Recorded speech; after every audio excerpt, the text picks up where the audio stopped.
just move my PowerPoint in. Okay.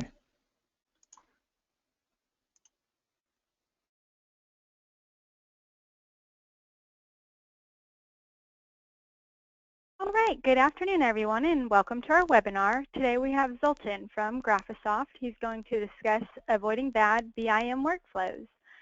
As we move through the presentation, should you have any questions, feel free to type it in your question box. We'll review and answer most questions at the end, but Zoltan will kind of answer through as well. So without further ado, I'll turn over the controls and we'll get started. Thank you very much, Sarah. This is Zoltan Tov. Thank you so much for logging on this afternoon. Really happy to have you. And I work with GRAPHISOFT, and my title is BIM consultant, but my background is in architecture, really, and I've actually been an ArchiCAD user. That's the flagship BIM authoring tool of GRAPHISOFT since 2000, and that's when I went to architectural school. And over in Europe, it's a pretty popular program. It's becoming more popular here as well, but over there, it's part of the curriculum at most universities. So that's when I started on ArchiCAD. So I've been using it for 16 years now. And I worked for a bunch of firms after graduating, mainly in the US, actually. I moved here right after graduation. I studied some interior design at San Jose State in California. But then I mainly worked for ArchiCAD user firms in New York City. So that's sort of my background. And in 2012, I started with GRAPHISOFT. And my job as BIM consultant is to teach the program, to deal with any of the technical or training questions, do consulting on actual projects for our customers. So I'm sort of the technical guy for New York City. We, of course, have a technical team in Florida as well. We also have a reseller. But for this presentation was actually going to be done by one of our Florida people, but for personal reasons, she had to pass this on to me today. So, but again, I have to say that I really appreciate that you spend the time this afternoon to learn about BIM. And and also thank you, Sarah and AIA, for giving us this opportunity, of course. So we are going to be talking about BIM, Building Information Modeling, and at this point, I would like to ask everybody that you know, I have a couple of questions. You can, and I put together this presentation so that I have something to show for the smaller firms, but also for the larger firms. But you could help me out.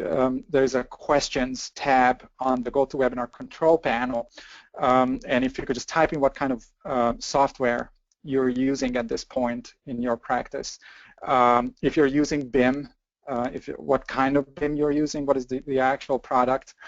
Also, what is the size of your firm, and what is the type of work, the type of projects that you do. And we have some flexibility in steering the conversation a little bit here. Okay, so I already see the questions popping up. Thank you very much for being so responsive. So the title today is Avoiding Bad BIM Workflows.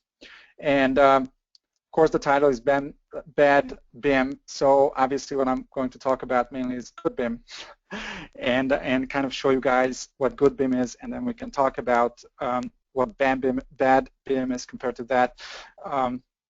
And how you can fix those workflows, and this will take approximately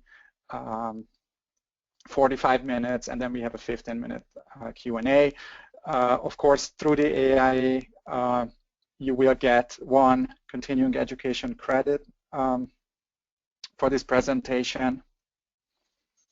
And I have to mention that everything that I show, I will give credit to everybody, all the architects that are part of my presentation, but everything is copyrighted, of course. And if you need to use any of this material, you would like some of this material, please reach out to me. I can show you my email at the end of the presentation. Okay, so what are the learning objectives? Well, we are going to talk about 4 things. The first one is BIM workflows. What is BIM, of course, and how to implement a good BIM workflow. Then we are going to talk about how BIM enhances your practice and how it can become part of your practice, how it enhances the collaboration with engineers, with other designers and architects, how you can communicate with their different programs on different platforms, how you can communicate with your clients, and also I can show you a little bit of our program and some other programs, and how the real-time 3D editing works, how you could use that as a potential communication and collaboration tool. And also I will show you what is the, it's always the main point is to get the construction documents, especially when you're talking about architects, how to get out the construction documents from that building information model. So I see that a lot of us here are actually familiar with BIM. I see Revit here, I see ArchiCAD, I see Vectorworks, all BIM applications. I see AutoCAD. AutoCAD, it depends whether you use the 3D functionalities in AutoCAD or just the 2D. But what BIM really is we can really understand this if we compare it to the traditional workflows. And in a traditional workflow that you can see on my screen right now, I think if you look at the whole process as an architect, we go from the pre-design phase through all the other design phases, design, development, construction documents, construction administration, that kind of stuff. Some seasoned veterans here probably add litigation as the last one. Of course, I'm just joking about that, but the main point is that it's a very linear workflow. And there's one major single point of feedback at the bid phase where you have to go back and make a lot of changes. So with the traditional, and traditional I mean either manual workflow, which we still see some manual drafting for small firms, but mainly 2D AutoCAD or two-dimensional CAD workflow. The main problem is it's labor intensive, and mainly because you always have to duplicate your work. When you draw a floor plan, you will have to create the elevations. You will have to place in all the elements in all these different representations. Whenever there is a change, it's really hard to propagate that change throughout the documentation set. You make a change in a section, you will have to change that in the elevation, and then you might miss an elevation. You run into errors. The documentation is inconsistent in the end. So those are the main problems. And then also what we see as almost like a requirement by now is that even for small firms, their clients really want to see a 3D model even early on. And I think it's obvious to everybody how that can enhance the communication with the client if you can show a 3D model. Typically, they don't, might understand floor plans, definitely don't understand sections. And compared to this, though, the BIM process is building information modeling process is where you create a virtual full-scale model of the building on your computer, and you let the computer generate all the different representations of that model. And I'm not only talking about drawings, I'm talking about schedules, inventories, quantities, etc. Whatever you need out of that model. So that's sort of the information, building information modeling. There are some other terms for the same process. We could call this virtual design and construction. We could call this virtual building, which was actually our founder's original term back in 1984 when he came out with the first version of the program. So they pretty much all describe the same process. Is where your building virtually really becomes a database, and you get a you use that as a design tool, but you also get a chance to build that building up front on the computer. Um, and obviously, the main benefit here is that instead of a single point of feedback, you can always, it's more like a circular process where you can share your models early on. You can get feedback from everybody early on, and that feedback can always inform your design. You don't have to wait until the bid phase for that feedback. So right away, for some best practices, I think sharing the model early on is really good. Of course, you have to cover your bases, and you have to make sure that your collaborators and your engineers understand that there's going to be holes in that model. Not all the questions are answered in that model. I will get into this, how to make sure that you cover your bases with this. But so don't worry about finalizing that model. Just share it as early as you can, get feedback, and incorporate that information, the data, into your model early on. Okay, so again, the BIM concept, you can see that there is a nice virtual 3D model in the middle there. And from that model, all the documentation is derived because, construction documents, renderings, floor plans, sections, elevations, details, 3D details, schedules, etc. And we actually go one step further with this presentation a little bit, because we will get into other sorts of disciplines. Additionally to the architectural workflow is obviously part of this picture is the structural design, the energy analysis, facility management, fabrication. These are all different types of BIM applications that in an ideal world can communicate with each other.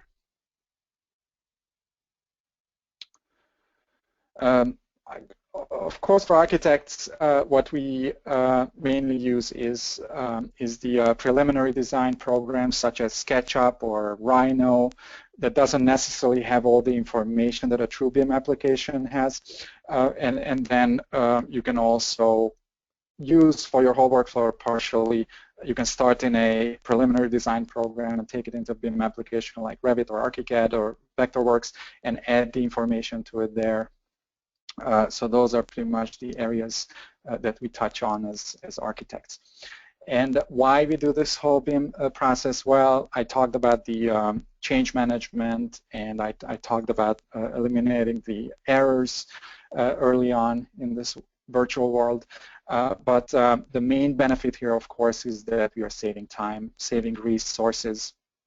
Now, if you look at the traditional 2D workflow, where you're still using a computer, or CAD workflow, you're using the computer, you're getting a lot of automation, but you still deal with the traditional drafting in different elevations and sections and floor plans, etc., and manually coordinating those. Compared to that, if you use a BIM workflow where you create the virtual model and let the computer do that work for you, you save 20 to 50% of the overall time that you have to spend on that project. Now you can see again the traditional sort of breakdown of the workflow from conceptual design to construction operation, etc. If it's design, build, if it's an integrated project delivery system, this is still true. You will save that time. And also the other thing that you can see here is that BIM is always a front-loaded process, and I think that's important to know because it's a great thing.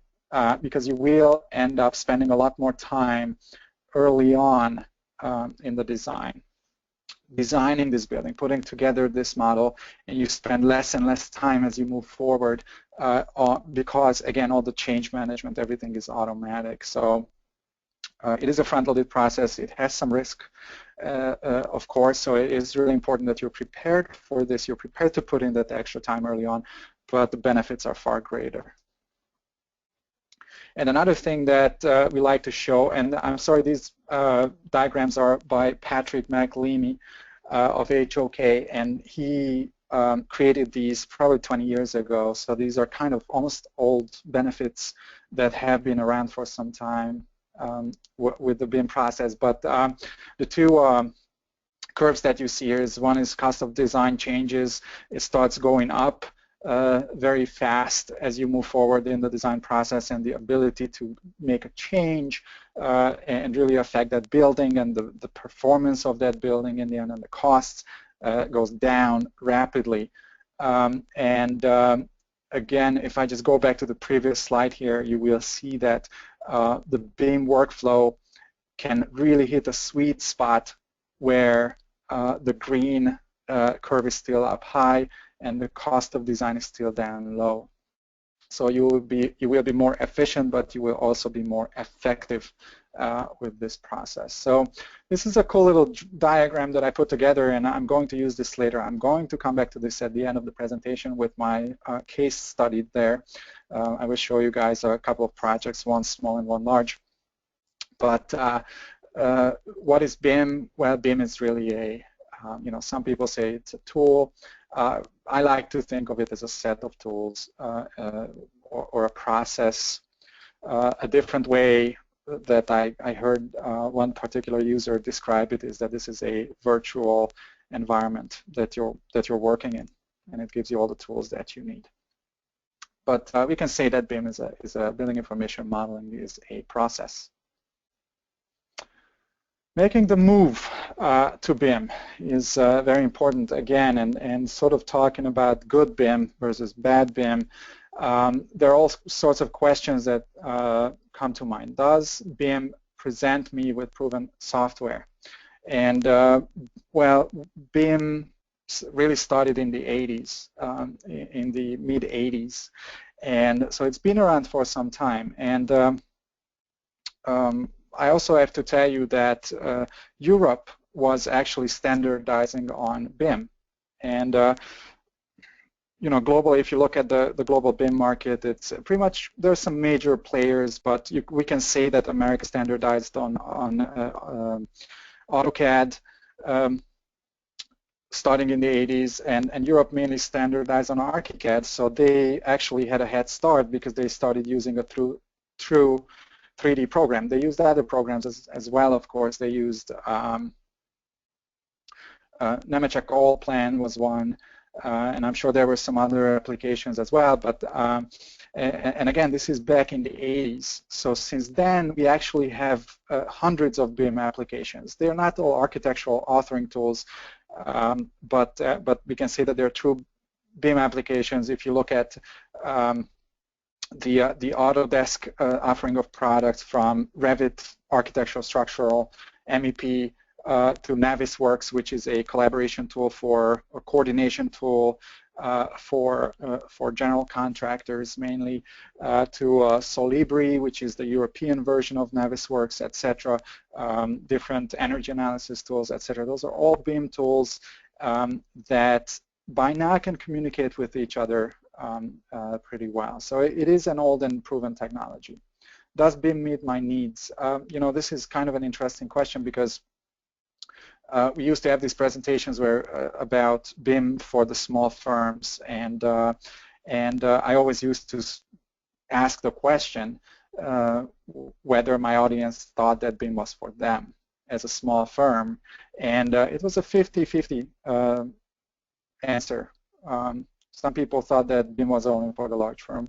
By 2016, I think pretty much all the firms know that BIM is for any scale.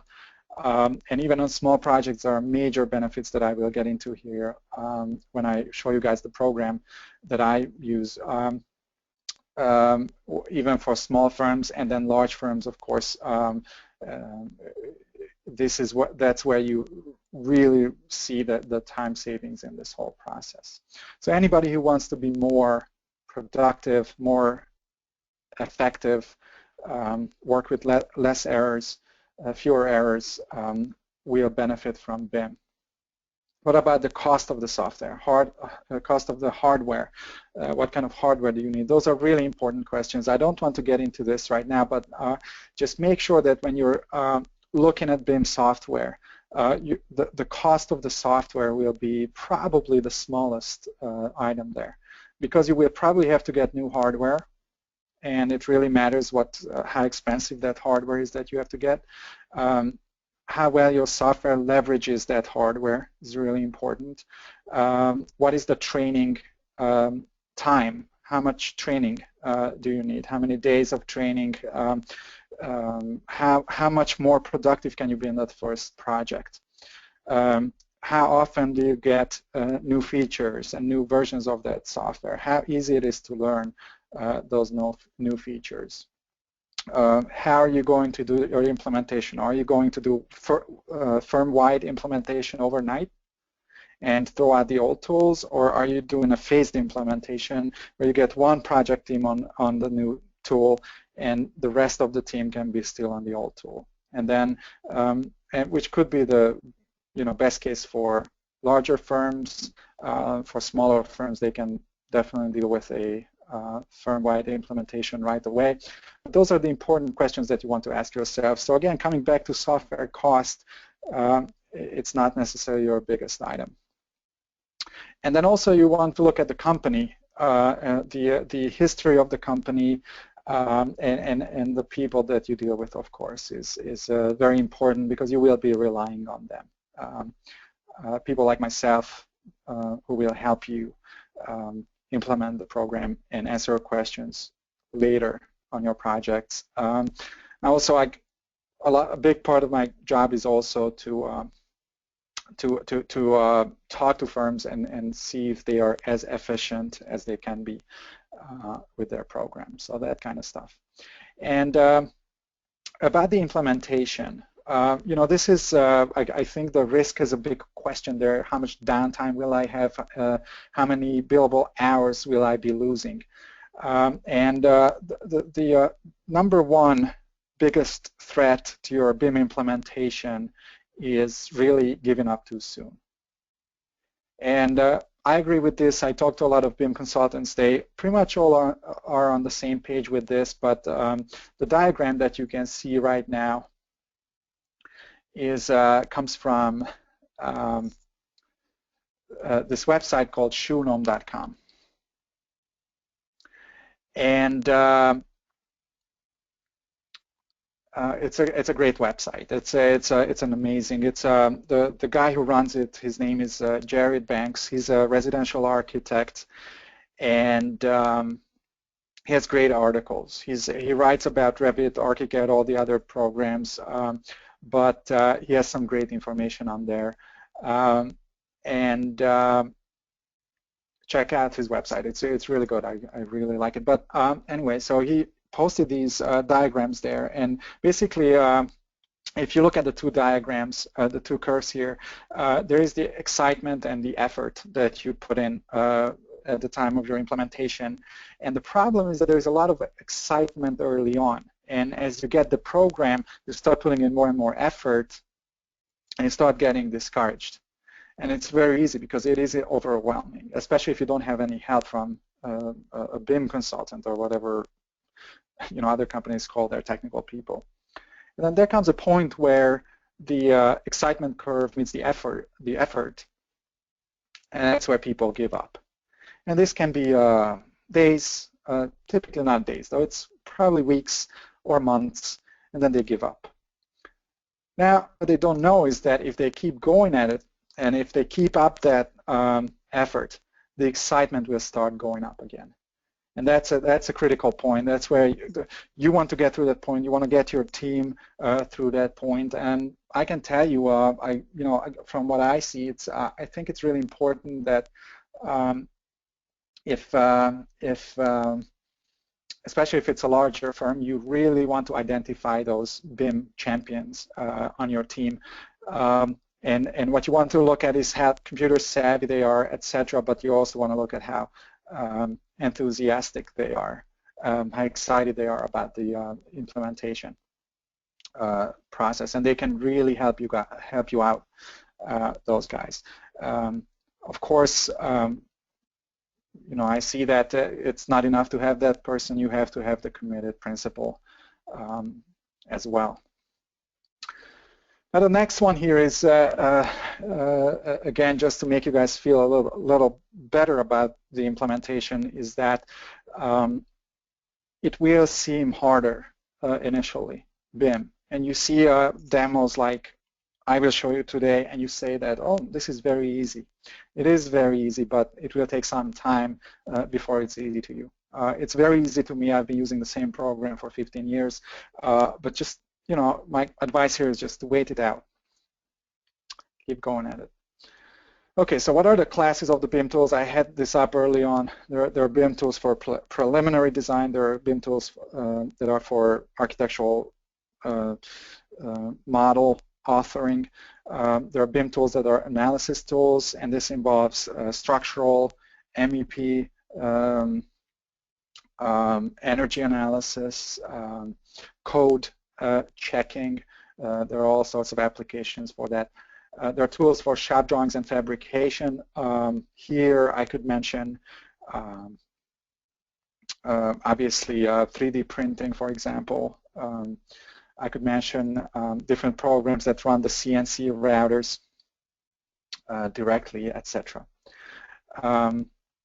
These construction management programs, these are really for putting together all the models from all the different disciplines for the general contractor.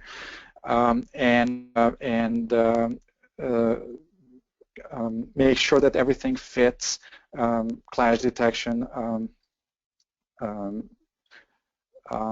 coordination of geometry between the different disciplines, but also gets into the 4D and 5D, which is cost and time, really, cost estimates,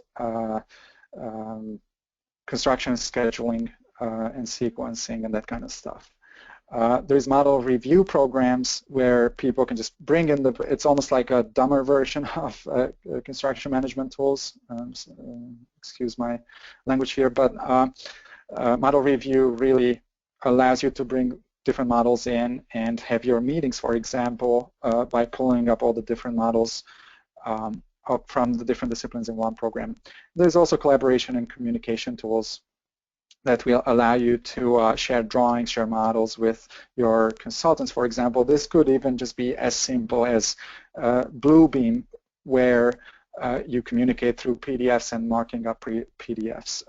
Or it could be, Dropbox, which is, again, very simple.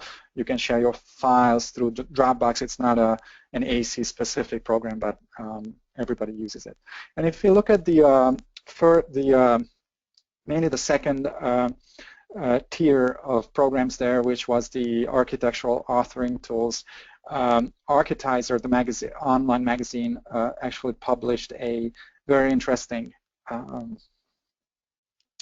poll that they did. And basically, I think the main takeaway from this, and if you look at the left-hand side, and this is how they published it with the two diagrams, but I'm really focusing on the one on the left-hand side here, is that more than 50% of the architects in the US still use AutoCAD, which is a two-dimensional, it's the old workflow. And you can see that Revit is approximately 33%, ArchiCAD is 10%, Vectorworks is 3.5%, etc. So this is really interesting, and it puts us as vendors and software developers in a good position, but it puts you guys in a good position also, because if you are using BIM, you're ahead of the curve, and if you're not on BIM, there's still time for you to get on BIM. So again, questions to help you evaluate your BIM software. Again, just kind of almost going back to a previous slide here. Is the model connected to the drawings and the schedules? How much can you get out of that same virtual model is a very important question. What is the implementation process? How are you going to implement? Talk to your vendor upfront before you commit to any software about the implementation, the hardware that you need to get, the training that you need to get, etc., which ties into the ongoing costs. How are you going to keep your people up to date on the new versions? What are typically in the new versions, etc.? Is it major changes so that you have to learn the program, or is it small changes? Is it a combination of the two? How will this help your business? Of course, the most important conversation, you will probably have this conversation more with the sales guys from the software developers.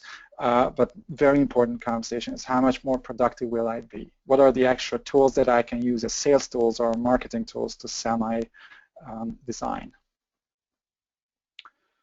What are the tools that allow me to communicate with my clients better? And how can you work with your consultants? Can you share 2D DWGs, or can you share a 3D model? And actually, with most applications, you can share a 3D model through something called IFC, stands for Industry Foundation Classes, which is an open source file format for building information model exchange. Okay, so one more thing that I really wanted to emphasize here is the BIM Execution Plan. It's always good to plan for your BIM implementation. Talk to your vendor. Think about what you want to do, but also talk to your employees. And I find that it's a good idea to talk to your clients as well if they are interested, and get them on board.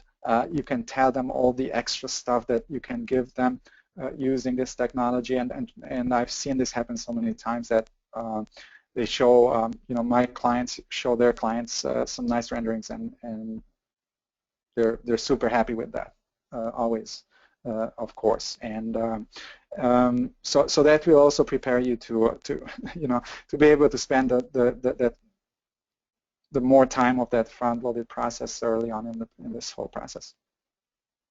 And then, of course, it defines the roles, defines the language, the BIM language, defines the file formats, how the files will be shared. Kickoff meeting is on here. The schedule, granularity, which is again, I promise you guys that it's important to define what the level of development, or we used to call this scale. An 8 scale drawing contains less information, of course, compared to a 1/4 scale drawing, etc. In the BIM world, you will see LODs, and they go from LOD 100 to actually 500. 500 is mainly for FM, so facilities management. So I'm talking about 100 to 400. And I think if you look at the screen, you get a good grasp of what this is. So just look these up. LOD, level of development, is what you really want to define exactly in your early model that you share, even with the engineers, can just be at LOD 100. Also define this for your deliverables, what level of detail, level of development they need to contain. Okay, so I will do a small presentation here, and I would like to show you guys a couple of BIM programs.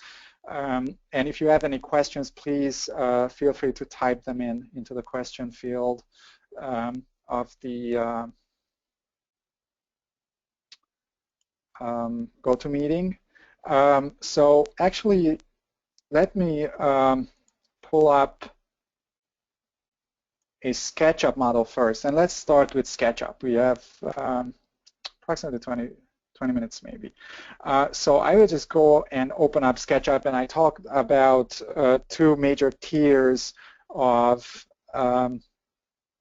architectural programs. One was the preliminary design, 3D programs kind of, and then the second one was the BIM authoring tools. The preliminary tools, I think SketchUp is a great example of that. It's a free program. Of course, there's a professional version as well that you might need if you want to export things. SketchUp really is getting there. It can create drawings from the SketchUp model, etc. And what I really love about SketchUp, I just downloaded this project from the SketchUp. I'm sorry, it's called the 3D Warehouse. It's owned by Trimble, actually, SketchUp now. But what you can do is, I'm just going to define a shape here. You can see my screen that defines a face there, and then I go to, just randomly go to that push and pull tool, and I can push and pull that face out very easily, create a new shape. Then I can define new faces on this shape, etc. It is a very, very intuitive program. You can probably learn this in an hour or so. Of course, what it doesn't have is the smartness of the full-fledged BIM tool. So, for example, if I go in here and I select that face and I delete that face, you will see that the wall actually is empty. This is just a surface model. looks very nice. You can create very nice renderings, etc., but it doesn't. It's not an actual wall there. So this is where a true BIM application comes in. So I'm just going to switch over to my application. It is very similar to pretty much all the other true BIM applications that you will see. And it's really the concepts that I want to show you here. Is in a BIM application, if you look at the left-hand side, as opposed to SketchUp, I want to build a smart model. When I go to the left-hand side here, you can see that I have a wall tool, which is an actual building element. It's not just lines, it's not just surface geometry, it's not a box, it's an actual wall. So when I select the wall, I also have different options for the wall construction type. I can exactly tell the program what that wall is. And I just go change my geometry method there, and very, very easily I can just put in a small project here. It's going to create 4 walls. You know, once I have those walls in, I can, of course, go in and rotate those walls. I can move them anywhere within this workspace here. And also a very important concept here, I'm just going to go ahead and delete these walls out, because I forgot to do one thing that I always do is actually go to the end of the process. And again, very important concept here is that everything happens within one application. So if I go to my floor plans, for example, you will see that I get the empty floor plan here with the title block and everything that I already set up front, and this is called my template. Just like in AutoCAD, I have a template here. If I go to my elevations, of course, my elevations are set up, etc. So all those drawings, even though they are empty at this point, they will show up. Now, if I go back to my floor plan and I put my walls back in, and just for the presentation's sake, I will just throw in some windows there. I'm not going to worry too much about the location of the windows now. Of course, I could use all sorts of snap points, etc. I'm just going to put in some doors. Use the default settings here. Even I'm not going to worry about these. And one more thing, I just want to add at least one internal wall here. Okay, and also add a door centered on that wall. So once I have this, the cool thing is that even though I just focused on the 2D floor plan, if I go to 3D, you will see that everything that I do is actually created in 3D. And because of that, I can go to any of the 2D representations, let's say a section or an elevation. It's always tied directly into that model, which also means that I can just go into my floor plan now, and my floor plan will populate, and my elevation will populate, and everything else will populate.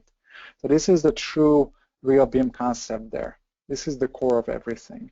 And for architects, in this case, but also if you say the general contractor, then they might not be interested in this construction document set here. They will be interested in other things like quantities, but they come from the same exact model. So let me just go back to this model and let me try to finish this model real quick. I think I have pretty much everything that I need for that. So I'm just going to go ahead and I'm using my magic wand here. Sorry, I'm just going to close SketchUp because it's trying to save my model.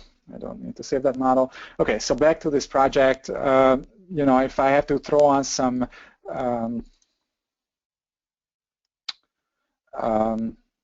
dimensions, I can, of course, ask the computer to do that for me.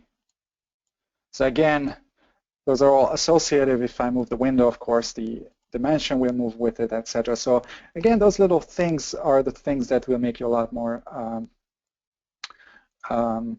productive here. And I'm just working in the 2D representations here. Of course, you can change anything in 3D. I will get into that in a little bit here. Let me just put in a roof real quick. And I can snap, or I can use my magic wand again. And a foundation. And for the foundation, I actually created a foundation wall. I can show you how to control the geometry of that foundation wall. Okay, so let's take a look at this model real quick in 3D. So this is my model, very basic. And if I cut into this model, you will see that now there's a pretty good level of detail, level of development here. I can even actually go in and show all the building materials. So let me just zoom in on here. So that's sort of how my model comes together. And because of that, again, I can just go back to my section. My section will look a lot nicer. That foundation detail actually just got a lot nicer. It's pretty detailed, probably good enough for a quarter inch scale drawing. Now, even at this point, I can just go to my floor plan. I can go to all my elevations and sections, etc., and print out the set and give it to my customer. Or I can just go to a client meeting, and I can go right in the building here. Just gonna stop cutting the model here. Go right inside the building, and let's say that I don't like that window there. And I know people actually do that. And you can do all of that in 3D, in perspective view, in an Excel view. It doesn't really matter. I can just take that window. I can stretch it. I can go into the settings here. I can change the window sash, etc. And hit OK. And my customer says, OK, I like that. Let's leave it like that. Maybe even make a copy of that window. And I want to have 2 windows in there. So again, you can just make a copy of that window. You can use the snap points. You can put in the exact value that you want to move that model, that window, etc. You can see that the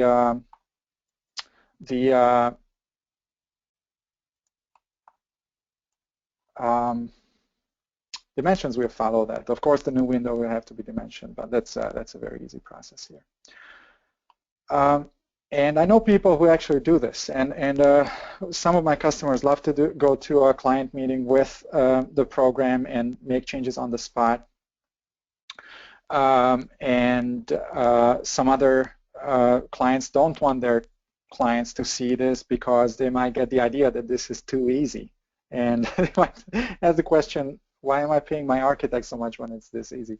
But it is a really cool communication tool.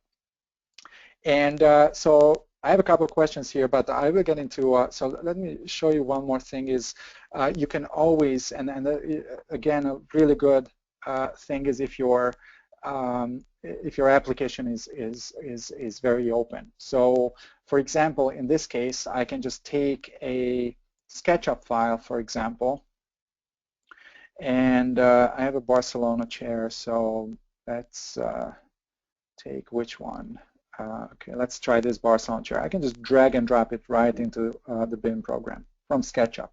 And you can do that. You can import, you can export SketchUp models. There will be a little bit of conversion time there. And I can just drop it in there. So now what it does, it actually embeds it in this file, and it will be included in my project from this point on. Okay, it is a very detailed chair, so I can already see that, and that's kind of the risk that you're taking when you're bringing in a SketchUp model, because you don't know how the original person modeled that chair. So actually, for the Barcelona chair, I can also just go into the ArchiCAD library here, and it's right there. The design, it's called designer chair. We like to be generic with the naming, but it is a Barcelona chair. So that's an ArchiCAD chair. It's much faster. You can have hundreds of copies of this chair all over the model. It will not slow down your model. That looks very nice. So that's the SketchUp conversion with this particular program. You can also save out this model, put it on SketchUp if you have a good renderer on SketchUp. Of course, there's a good renderer in here as well, but if you're not familiar with it, you can put it in SketchUp, render it, etc. There are mixed workflows with that. I think generally you probably want to do as much within the same program as you possibly can. So the other question is, how do I input or output DWGs? And actually the example that I have here is importing a DWG. I just created an external detail here, and I can just go in to my Finder again, or Windows File Messenger, etc. We work both on Windows and Mac, and the program is exactly the same. So whatever my terminology is, it's Mac because I'm on the Mac, but for Windows people it's exactly the same.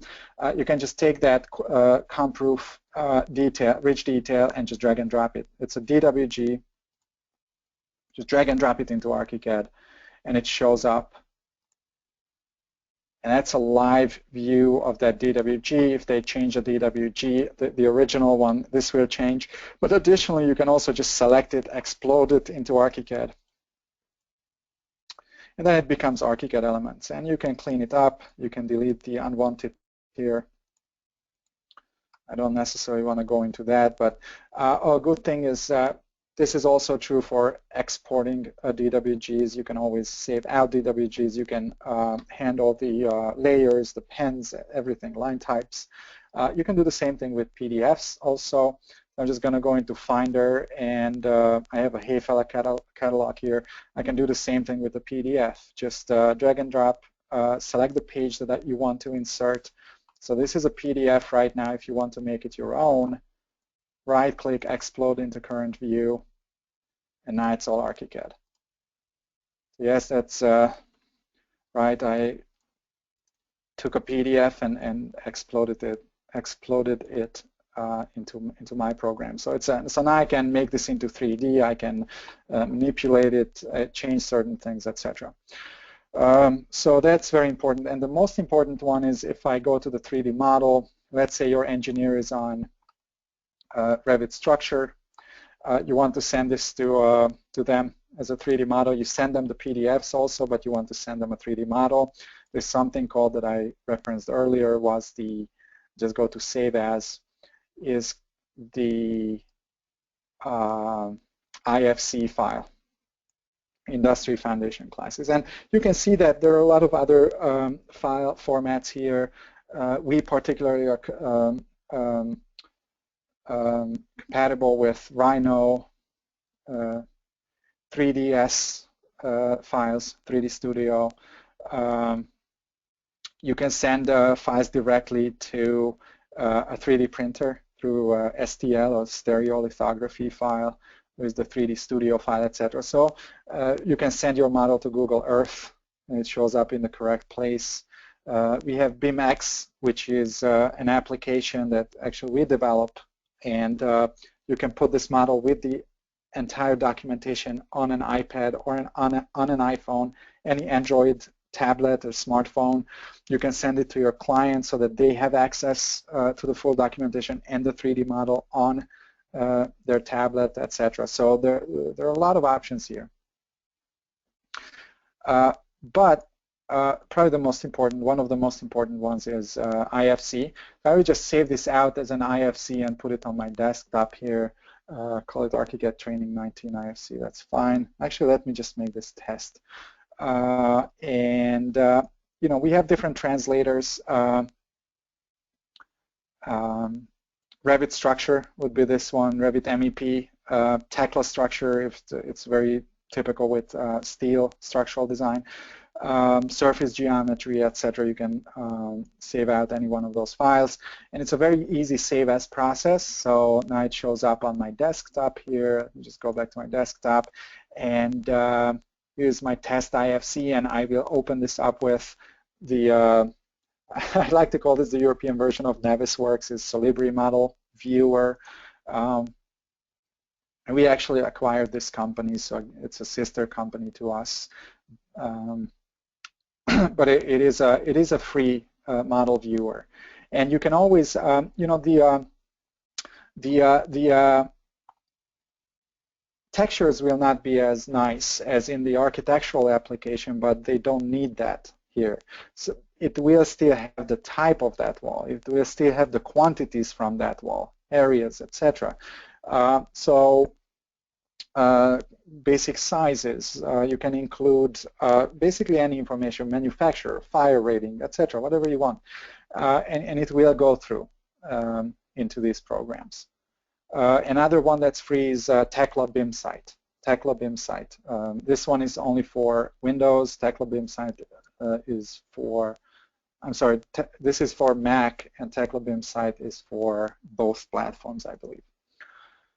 And then you can run the renderings, etc. But what I just want to show you is, let me just do one more thing here. I will move this wall a little bit just to show you. I'll move a copy here, and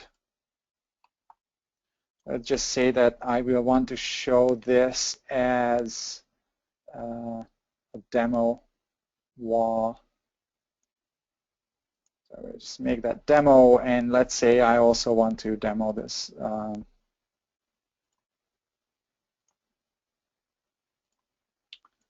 I made that actually new, that element. So now I can go back to my drawings here, and you will see that my first floor demo plan will know exactly what's being demolished.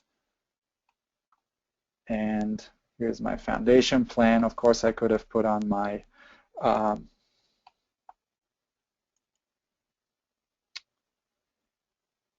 it's my first floor plan.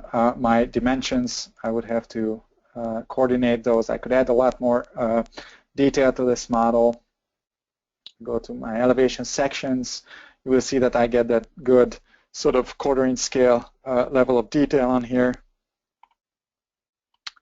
And the details that I brought in from DWG and PDF. That's my PDF drawing. I have an empty detail that I didn't create in ArchiCAD just to save time. And also the schedules, everything is here. And whatever you change in the schedules, again, it's coming from the same database. So if I change the window size here, it will also change in all the representations. And then I can just go in here into my so-called publisher and hit publish. And again, I will just set this up. I will call this test building. And I will set this up to publish onto my desktop again as a PDF and create a single PDF. And I just come back here and it will publish. Now it creates a rendering too. So in the meantime, I would like to show you another project, and I will come back to this because it's creating that rendering. It will probably take 1 minute. But back to my presentation here. And so this would be a small project. And with those same basic steps, it's actually creating the PDF, so I will just wait it out. With those basic steps, you can actually create very complex models and elaborate models. So here is my PDF, and just going through here, you will see that every one of those markers are also hot links in here, so it will take me to the appropriate page. All of those, you can see that they're nice little hot links. Those are the details that I had there, etc. So that's my little PDF. Of course, if I needed to change the pitch on that roof, I can just go back, change it in 1 minute, literally, and republish it, and I have an updated document set for a small project, of course. So jumping back to my PowerPoint here. And I'm going to have to be really fast on this, but I just wanted to show you another quick case study. And this is from Nick and Seke, which is one of the largest architectural firms, I think 3rd or 4th largest in the world. It's literally thousands of people using a lot of BIM programs. And they do amazing work. They are in Tokyo, I believe, but they're one of our largest clients worldwide. The cool thing is that they use the exact same program as the single user in Connecticut or Florida. So it is a very scalable application, but the cool thing is that they use a bunch of different BIM programs. What I touched upon was preliminary design, BIM authoring tools, analysis tools, collaboration tools. These guys use all of them. And this is their diagram, how they use BIM. You can see that ArchiCAD 17 is in the center there. This was still for 17 for this particular project that I'm going to show, but we are at version 19 right now. But so it's a couple years old. But it is an amazing diagram, and I personally learned so much from this is because if you look at the design side there, they use Rhino and Grasshopper. They actually helped us develop a good connection between those programs and ArchiCAD, but that's what they use, and they bring it into the BIM program. So at the heart, they have a BIM authoring tool, but they use all the other programs. You can see Digital Project there, which is Frank Gehry's original program, which is a BIM program. And they use that for paneling and metal cladding and modeling that and getting the quantities out of that and getting the manufacturing done driven by the BIM application. So you could even think of those as competitors within their palette of tools. You can see Revit in there on the structural side, but you can see Tekla right next to it. Revit Structure and Tekla. They even use AutoCAD on the MEP side if you look at the bottom right corner. AutoCAD and different MEP analysis tools. And so just take a good look at this. You can find this, just look at Nick and Seke and Graphisoft. You will find the same diagram. And the one project that I want to show today is the Sony City Osaki in Tokyo. It's a big project, 1.3 million square feet, 25 floors above ground, etc. And the cool thing about this project is they used BIM as a tool, as a process to create a very environmentally friendly and efficient building, and I'll show you how. In Tokyo, they have a big problem, just like us in New York City, with heat islands. There's all that concrete, picks up the, absorbs all the heat, pushes it back out. And what people do, both in New York and in Tokyo, is they take a hose and water the sidewalks, and that cools off the sidewalks, etc. And this is actually something that the Japanese people, they have been doing for a long time. So what they came up with is this system where the railing system on the south facade of this building becomes also the shading, but also they collect rainwater at the top of the building, and they store that rainwater, and they pump it through this whole railing system using solar panels, PV panels on the south facade again. I'm sorry, this is actually not the south facade, this is the west. It's a pretty white facade there. So what they came up with is that just like transpiration with plants, where they do the same thing, they evaporate water and cool themselves off, the leaves off that way. What they came up with, if they take water and let it evaporate through this system, that will cool off the facade and optimize the energy performance of the building. We'll help with the heat island. So what they came up with is they included this aluminum profile surrounded by this porous material that will help the water evaporate, and they run the water through there, and that will lower the temperature on that facade.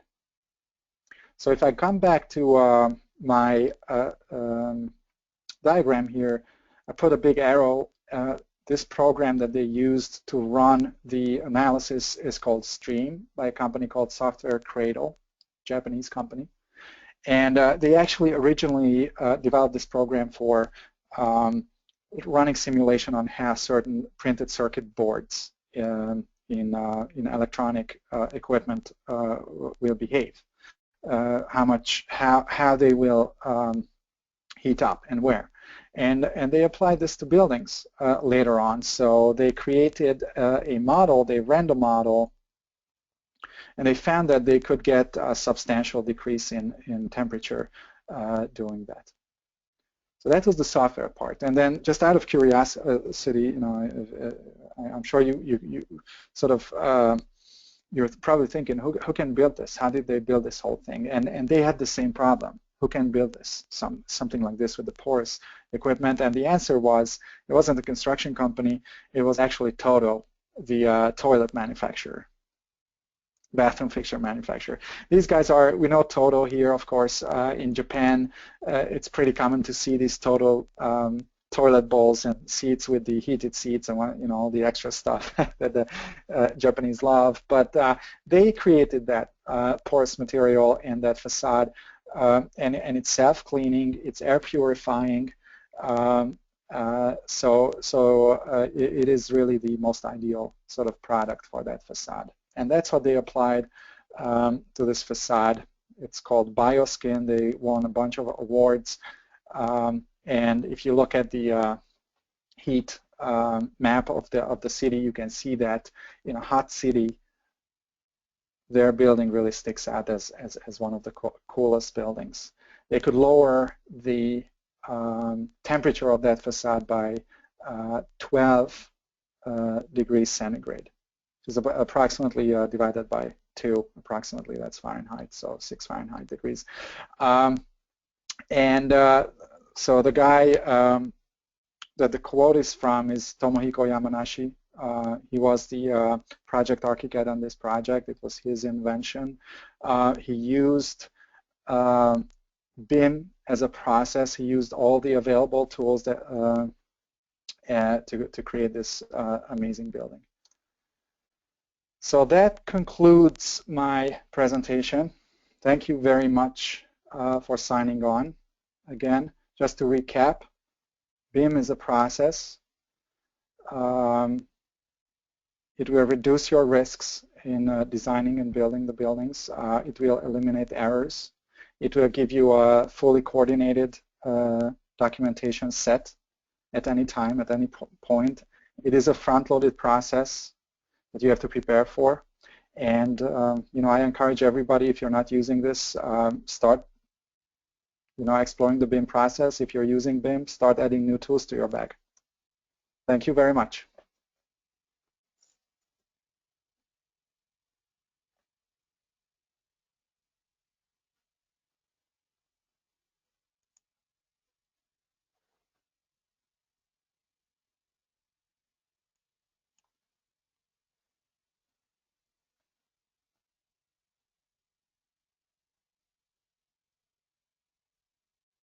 Included European firms, and it did not. That was US. Is approximately 50% and change is AutoCAD, 2D AutoCAD still. And Revit is approximately at 32%, ArchiCAD is 10%, Vectorworks is, I think it is about 3.5%. And the other side actually showed that basically the main takeaway from that was that it was about rendering and how architectural firms rely more and more on rendering, and approximately, I think, 50% of the architectural firms actually have an in-house rendering expert. Another question is, how do you implement 2D drawing within the workflow? Well, it's a great question. Actually, I'm not really sure how this works. I think the Autodesk answer, I don't want to speak for them, but I think it's mainly that they provide you with all the tools. So typically when you buy a license, you get the 3D tools and you get the 2D tools, and you can communicate within their product ecosystem. So you might end up using different tools for 2D and 3D. I know it's possible to do 3D in Revit. In our application, the philosophy is that we give you all the tools that you need as a designer, really, and that includes 2D tools and 3D tools. And what you will get with this program particularly is an enhanced 2D workflow. So instead of putting in 2x6s, for example, that could be drafted up by 6 lines, and made into a block, etc. With our program, you automatically get that as a so-called library part. So you can just drop it in, and if you need to change it to a double 2x6, or if you need to size down to a 2x4, it's just a click of a button, really. But all the tools are there: polylines, fields, and we do have line weights. You can have as many line weights pen colors as you want, layers. Actually, I usually say that if you saw SketchUp and you use SketchUp and you're familiar with AutoCAD, it's probably very easy for you to switch to our program. You can pretty much leverage all that knowledge within ArchiCAD.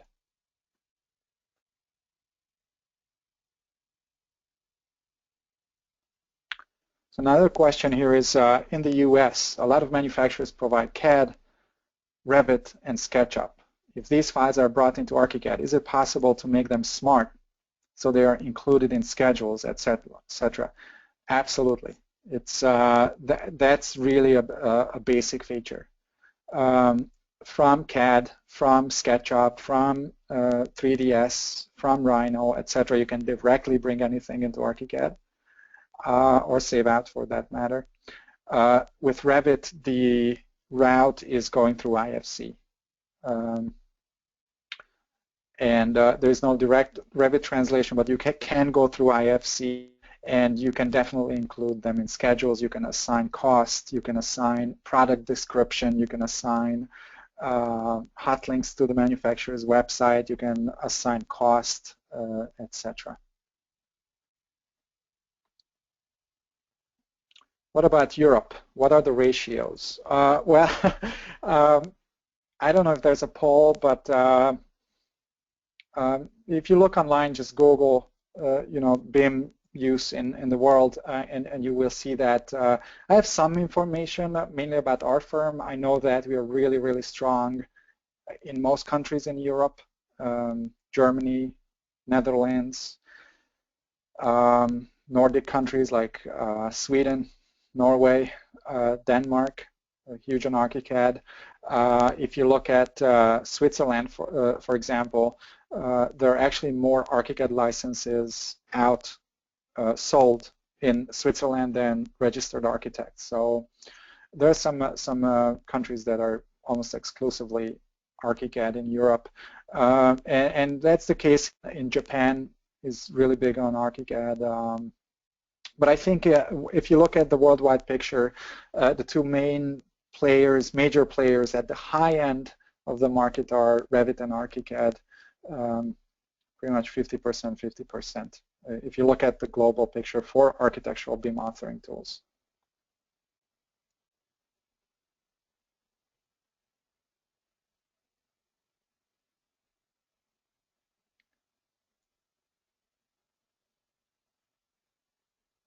Thanks so much for sharing. This is another question. Other than IFC, what other ways have you seen where you can share BIM data? That's a great question again. These ways are, increasing in number by the day. There is, we provide you with BIMX, for example, that I showed earlier, that you can save out from the 3D and puts the model on an iPad, for example, or any tablet. And that's actually a BIM that contains any of the BIM data that you would like to include in that model. So if you send out the model to your, owner, they're interested in FM, you can include all that information, all the serial numbers or, manufacturers' websites and cost and that kind of stuff.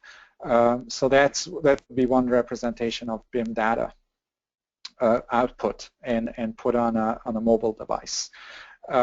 Another one that's a good example is you can actually, in the IFC format, there is a subdivision called COBE, stands for Construction and Operation Building Information Exchange. Which is really an IFC file in the form of an Excel sheet. So it doesn't include the geometry, but it includes everything else. Because your facilities manager or owner might not be interested in the geometry, they will be interested in everything else. They don't have a BIM program, but they have Excel. And it puts all that information. It's a standard for facilities management. So that's, again, a representation of the same database. And of course, you can just come back to, you can always flatten out the model into PDFs, which is Bluebeam, for example, is a great PDF, Acrobat Reader or Pro for marking up, etc. But I think the gold standard for BIM is IFC, Industry Foundation Classes.